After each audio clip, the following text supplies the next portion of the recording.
Any Howard আর হেলিন। ফেরিঘাটের সামনে চলে এসেছি আর আমাদের বোটও মোটামুটি রেডি হয়ে গেছে।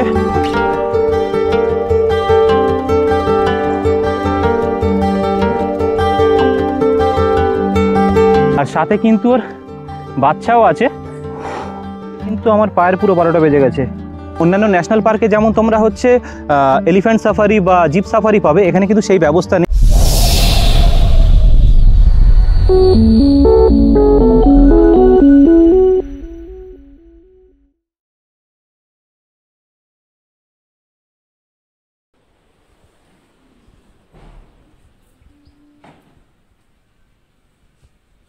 হাই বন্ধুরা, গুড মর্নিং ফ্রম ভালুকপং। তো এই হচ্ছে আমাদের ব্যালকনি থেকে আমাদের পেছনে পাহাড়ের ভিউ। আর এখন হচ্ছে 5টা 40 বাজে, আর এখন আমরা হচ্ছে নামেরি ন্যাশনাল পার্কে যাব। তো আশা করছি 6টা বা 6টা 10 নাগাদ ওখানে পৌঁছে যাব। তো ওখান থেকে আমরা ট্রেকিংটা করে দেন আবার হোটেলে এসে এখান থেকে ফ্রেশ হয়ে দেন আমরা কিন্তু দিরাংয়ের জন্য রওনা দেবো।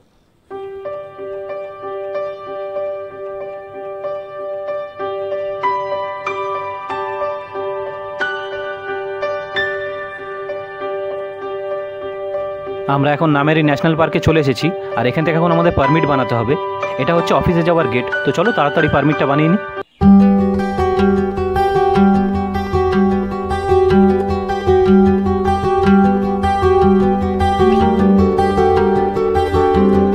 গুড মর্নিং বন্ধুরা, welcome from Nameri National Park once again. ব্যাপারটা হয়েছে, কালকে যেহেতু আমরা এখান থেকে রাফটিং করেছিলাম, তো সেটা 2টোর পরে স্টার্ট হয়েছিল, তো কমপ্লিট হতে হতে বিকেল হয়ে গেছিলো। তো কালকে আমাদের ট্রেকিংটা এখানে করা হয়নি। তো এখানে সকাল নাকি 6টা থেকে ট্রেকিংটা স্টার্ট হয়। তো এখন বাজে 6টা 15। তো আমরা ভোর চলে এসেছি এখানে। তো আজকে এখানে ট্রেকিংটা কমপ্লিট করব। তো সেই এক্সপিরিয়েন্সটাও কিন্তু তোমাদের সাথে আমি শেয়ার করে নেবো এখন। আর এই যে আমার পেছনে দেখতে পাচ্ছ, এটা হচ্ছে অফিস। এখান থেকে কিন্তু এখানে পারমিট করতে হয়। তো সেই প্রসিডিওরটা কী আছে সেটা আমি তোমাদের কিন্তু দেখে এসে আমাদের নতুন দুটো বন্ধুর সঙ্গে দেখা হয়েছে, এনি হাওয়ার্ড আর হেলিন। তো এনারা আমেরিকা থেকে এসেছেন, ঠিক আছে। এরা প্রথমে শ্রীলঙ্কা, তারপরে হচ্ছে এখানে গুয়াহাটি, এখান থেকে আবার নাকি কলকাতাও এনারা ট্রাভেল করবেন। তো এনাদের সঙ্গে দেখা হলো। তো হোপফুলি আমরা হয়তো ট্রেকিংটা একসঙ্গেই করব। তো এইখান থেকে তোমাদের এন্টার করতে হবে। আর এই যে সামনে দেখতে পাচ্ছ অফিসটা, এইখানেই কিন্তু তোমাদের এখানে পারমিট করাতে হবে। চলো তোমাদের ভেতরটাও দেখিয়ে দিচ্ছি।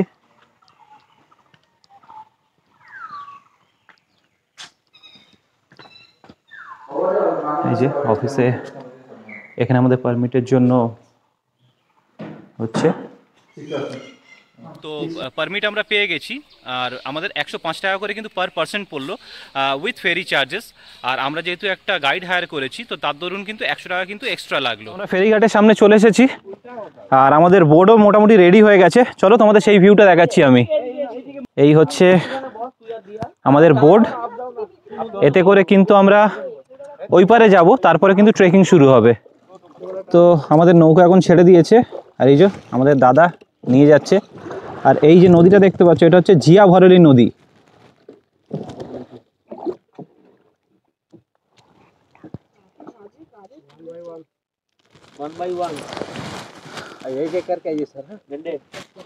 ওখান থেকে শুরু হয়েছিল আমাদের যাত্রা। আর এই যে আমরা এখন এপারে চলে এসেছি। পুরো নুড়ি পাথর বেছানো একদম। এখান থেকে আমাদের ট্রেকিংটা কিন্তু শুরু হবে। তো চলো যাওয়া যাক। তো বন্ধুরা, আমরা এখন জঙ্গলের ভেতরের দিকে একটু ঢুকে এসেছি। আর যা হেঁটে মনে হচ্ছে বা যা শুনলাম, মোটামুটি 5 কিলোমিটার মতো ট্রেকটা। আর এখানে একটা কথা বলে রাখি, অন্যান্য ন্যাশনাল পার্কে যেমন তোমরা হচ্ছে এলিফ্যান্ট সাফারি বা জিপ সাফারি পাবে, এখানে কিন্তু সেই ব্যবস্থাটা নেই। এখানে কিন্তু তোমাদের পুরোটাই হেঁটে ট্রেক করতে হবে। তো চলো পুরোটাকে হেঁটে দেখি, একটা আইডিয়া তো পেয়ে যাবো যে কত কিলোমিটার হচ্ছে। তো সেটা আমি তোমাদের অবশ্যই জানাচ্ছি। এই হচ্ছে আমাদের দাদা, গাইড দাদা, তার নাম হচ্ছে সোনেন। দাদা হাই কর দিজিয়ে। তো আমাদের সোনেনদা যেটা বলছে যে এইটা হচ্ছে নামেরি ন্যাশনাল পার্ক, আর এরই উত্তর পূর্ব সাইডে যেটা হচ্ছে অরুণাচলে পড়ছে। তো এই ঠিক যে তোমরা পাহাড়টা দেখতে পাচ্ছ, এইটা হচ্ছে পাকে টাইগার রিজার্ভ ফরেস্ট। আর আমরা জঙ্গলের ভেতর দিকে একটু এসেছি, আর এখানে আসতে এরকম একটা ক্যাম্প দেখতে পাচ্ছি। এই ক্যাম্পগুলোতে এই বন দপ্তর গার্ডগুলো থাকে। আর এখানে লেখা আছে দেখো, Nameri tiger reserve and national park. আর এইখানে একটা বক্স মতো কিছু একটা আছে, যেখানে লেখা আছে do you know who is responsible for your safety, open and see. তো চলো দেখা যাক কি আছে।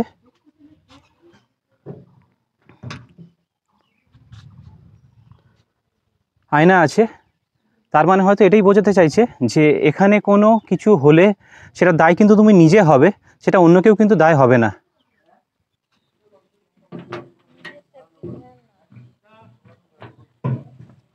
তো বন্ধুরা আমরা এই লেখার মিনিংটা এখানে একটা গার্ড দাদাকে জিজ্ঞেস করলাম আর মিনিংটা জানার চেষ্টা করলাম। তো উনি এতটাই বোঝাতে চাইলো যে দেখো জঙ্গলে প্রথম কথা উইদাউট গার্ড যাওয়া একদমই উচিত নয়, কারণ কোনোভাবে যদি মনে করো কোনো জন্তু জানোয়ার অ্যাটাক করে বাই চান্স, তো ওনারা কিন্তু মানে তোমাকে প্রোটেক্ট করতে পারবে। আর যদি গ্রুপে আসো সবসময় চেষ্টা করবে সেটা একসঙ্গে থাকার, কারণ কেউ যদি এদিকে চলে কেউ যদি ওইদিকে চলে, কোনোভাবে যদি একলা পার্সনকে কোনো জন্তু জানোয়ার অ্যাটাক করে আর বাকি গ্রুপ যদি গার্ড দাদার সঙ্গে এগিয়ে যায়, উনি কিন্তু তোমাকে পার্সোনালি এসে কিন্তু মানে প্রোটেক্ট করতে পারবে না। তো সবসময় সেটা চেষ্টা করো যে একসঙ্গে থাকার। ভেতরে ঢুকতেই কি দেখা পেলাম, কুনকি হাতি এগুলো, আর সাথে কিন্তু ওর বাচ্চাও আছে।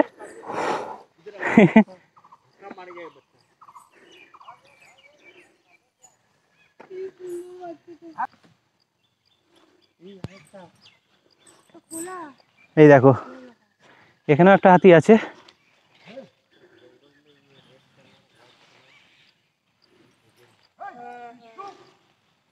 কি সুন্দর বাচ্চাটা।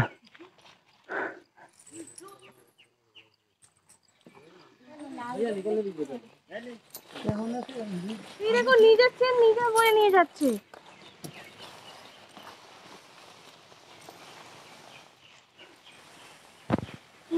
নিজে বয়ে নিয়ে যাচ্ছে।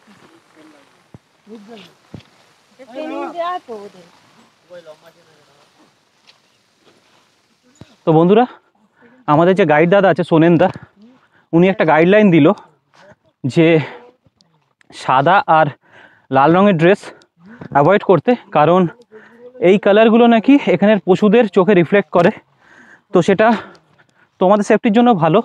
তাই পরবর্তীকালে তোমরা যারা এখানে আসবে তো সাদা আর লাল রঙের ড্রেসটা তোমরা পারলে অ্যাভয়েড করো, সেটা তোমাদের সেফটির জন্য কিন্তু ভালো। তো এই গাইডলাইনটা একটু মাথায় রেখো। আমি জানতে পারলাম তো তাই আমি তোমাদের সঙ্গে এটা শেয়ার করলাম। তো আমার পায়ের পুরো 12টা বেজে গেছে।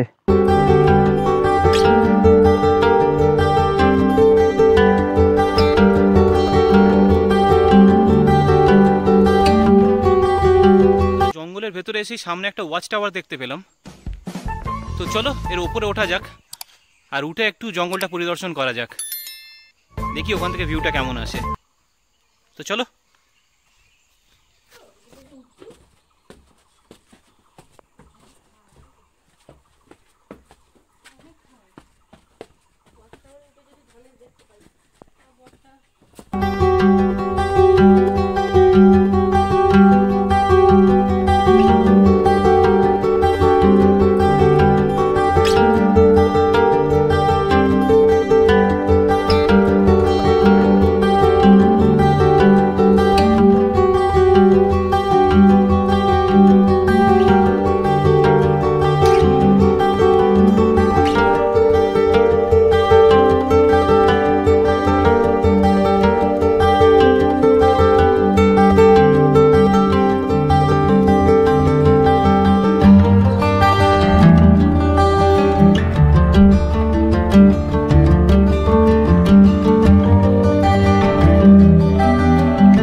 বন্ধুরা আজকের মতো আমাদের নামেরি ন্যাশনাল পার্কের কিন্তু ট্রেক কমপ্লিট হলো।